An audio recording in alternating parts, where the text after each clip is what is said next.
پورے ورلڈ کے بیشتر ممالک کی معیشتیں لڑ کھڑا رہی ہیں۔ کہیں عالمی وبا کا ان کو ذمہ دار ٹھہرایا جا رہا ہے تو کہیں موسمی تغیرات، سیلاب اور زلزلے کو، اور بیشتر ممالک دنیا بھر میں بلند ہوتی ہوئی تیل اور گیس کی قیمتوں کو، جبکہ یورپ سمیت بیشتر ایشیائی ممالک ہچکولے کھاتی معیشت کو روس یوکرین جنگ سے جوڑتے ہیں۔ لیکن دنیا کے نقشے میں 5 لاکھ سے بھی کم آبادی اور 5765 مربع کلومیٹر کا چھوٹا سا ایک اسلامی ملک بھی ہے، جس پر نہ تو کرونا، روس یوکرین جنگ اور نہ ہی عالمی مہنگائی کا اثر ہو سکا۔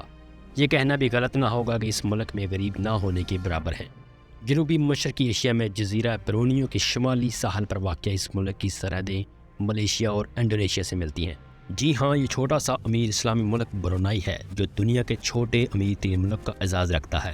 برونائی تیل اور گیس کی دولت سے مالا مال ہے اور اسے پیٹرو اسٹیٹ مملکت کہا جاتا ہے، یعنی ایک ایسی ریاست جس کی معیشت کا دارومدار تیل اور گیس کی آمدن پر منحصر ہوتا ہے۔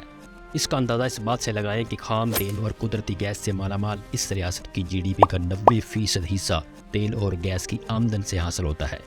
یہ وقت تھا 2017 کا۔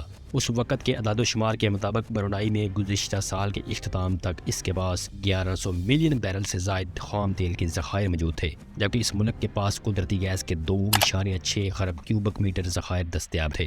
یہ خوشحال ریاست برونائی، جو برطانیہ کی ایک کالونی ہوا کرتا تھا، اس نے 1984 میں برطانیہ سے باقاعدہ آزادی حاصل کی۔ جنوبی ایشیا ریاستوں میں برونائی انسانی ترقی میں سنگاپور کے بعد دوسرے نمبر پر آتا ہے اور اسے ایک ترقی یافتہ ملک مانا جاتا ہے۔ IMF کے مطابق برونائی فیکس قوت خرید کے لحاظ سے دنیا میں 5ویں نمبر پر ہے، جبکہ برونائی کا قرض تناسب مجموعی قومی آمدن کے مقابلے میں تقریباً 0 ہے۔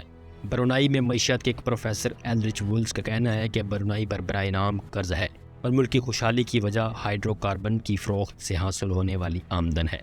اس صورتحال کے باعث برونائی نے فقط کے ساتھ ملک میں بڑے مالی ذخائر قائم کیے، جو مشکل وقت میں حکومت کو مالی معاونت فراہم کرتے ہیں اور حکومت کو قرض لینے کی ضرورت ہی پیش نہیں آتی۔ پروفیسر وولز کا مزید یہ بھی کہنا کہ وہ اپنے فوسل فیولز کی برآمد کی بدولت برونائی ایک بڑا کرنٹ اکاؤنٹ سرپلس رکھتا ہے، جس کا مطلب یہ ہے کہ یہ ملک باقی دنیا کے خالص قرض دہندگان میں سے ہے، مگر دوسری جانب اسے قرض لینے کی ضرورت ہی نہیں پڑتی۔ مختصر یہ کہ برونائی اپنے تیل کی بدولت غیر ملکی قرضوں سے پاک ایک بے مثال ملک ہے، جو اپنے بینکوں اور حکومتی خزانے کے لیے بھاری آمدن پیدا کرنے کی صلاحیت رکھتا ہے۔ اتنی مضبوط معیشت جو یہاں کے ہر دل عزیز حسن البلکیہ کی مرہون منت ہے کہ انہوں نے اس کے ثمرات عوام میں نچلی سطح تک پہنچانے میں کسی بھی بخل سے کام نہیں لیا۔ بنیادی ضروریات زندگی کی تمام سہولتیں انہیں گھر کی دہلیز پر پہنچائیں۔ ان میں یونیورسٹی تک مفت تعلیم، صحت اور ٹرانسپورٹ کے علاوہ ضرورت مندوں کو سرکاری اسکیموں کے ذریعے مکان اور مکان بنانے کے لیے مفت جگہ بھی فراہم کی جاتی ہے۔ اور صرف یہی نہیں بلکہ اس لحاظ سے برونائی شاید دنیا کا پہلا ملک ہوگا جس کے شہری انکم ٹیکس ادا نہیں کرتے۔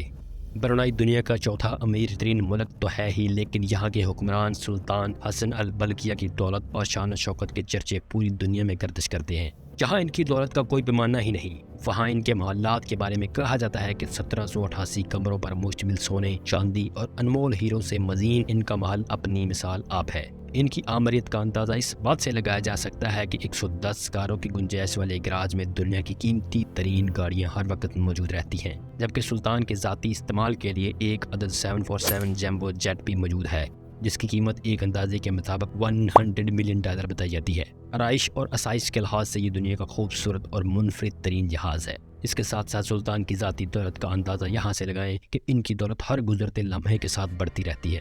محققین اس کی وضاحت آسان الفاظ میں یوں بیان کرتے ہیں کہ ان کی دولت میں ہر گزرتے سیکنڈ میں 90 یورو کا اضافہ ہوتا ہے، اور ایک دن کے اندر ان کی دولت میں تقریباً 78 لاکھ یورو کا اضافہ ہو چکا ہوتا ہے۔ اور اگر برونائی کی تاریخ کے بارے میں بات کریں تو 977 عیسوی میں برونائی کو پونی کہا جاتا تھا۔ 1225 تک برونائی نے بہت سارے نشیب و فراز دیکھے۔ وقت کے ساتھ ساتھ اس مختصر سی ریاست پر مختلف طاقتیں بھی قابض ہوتی رہیں، جس کی وجہ سے برونائی ریاست دن بدن کمزور ہوتی گئی۔ 1371 کی ایک چینی رپورٹ کے مطابق پونی ایک انتہائی غریب ریاست تھی، جس پر ماجا پہاڑ کا مکمل قبضہ تھا۔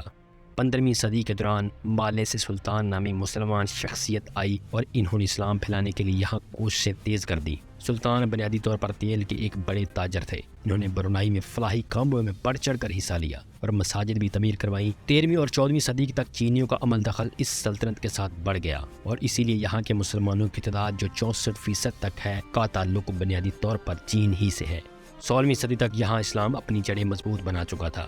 پھر سورج طلوع ہوتا ہے جولائی 1864 میں اور برطانیہ برونائی پر حملہ کر دیتا ہے، اور اس عرصے کے دوران ان کے درمیان کافی جنگ بھی جاری رہی، اور چنانچہ 1880 میں سلطان برونائی نے جیمز بروک کو ساروک کا علاقہ سونپ دیا، اور جیمز یہاں کا سربراہ بن کر بیٹھ گیا، اور رفتہ رفتہ یہاں برطانیہ اپنا عمل دخل بڑھاتا رہا، حتیٰ کہ 1906 میں برطانیہ اور برونائی کے درمیان ایک معاہدہ طے پایا جس کے تحت یہاں پر برطانوی باشندوں کو لا کر آباد کیا جاتا رہا، یہاں تک کہ برطانیہ کے اہم حکومتی عہدوں کو برطانوی شمولیت سے مشروط کر دیا گیا۔ برطانیہ کو برونائی پر جاپانی قبضے کا خطرہ تو تھا ہی، لیکن وہ یورپ میں جنگ کی وجہ سے برونائی کا دفاع نہ کر سکا، اور یوں برونائی پر جاپان قابض ہو گیا۔ 10 جون 1945 کو امریکی ہوائی اور بحری فوج کی مدد سے آسٹریلیا کی فوج نے حملہ کر کے برونائی کو جاپان سے آزادی دلوائی، لیکن 10 جولائی 1946 کو برونائی پر برطانیہ کا قبضہ برقرار ہو گیا۔ جنگ عظیم دوم کے بعد برطانیہ نے برونائی میں فوجی حکومت بنائی، جس میں آسٹریلیا کے فوجی بھی شامل تھے۔ 1959 میں نئے آئین میں برونائی کو خود مختار حکومت دے دی گئی، تاہم خارجہ امور، دفاع اور انتظامی امور بدستور برطانیہ کے پاس رہے، اور پھر 1 جنوری 1984 کو برونائی نے برطانیہ سے مکمل آزادی حاصل کر لی۔ اور ناظرین، اسی امید کے ساتھ آج کی ہماری یہ ویڈیو اپنے اختتام کو پہنچی کہ آج کی ویڈیو کو بہت پسند آئی ہوگی۔ ملتے ہیں ایک اور نئی معلوماتی ویڈیو کے ساتھ، اپنا بہت زیادہ خیال رکھیے گا۔ اللہ حافظ۔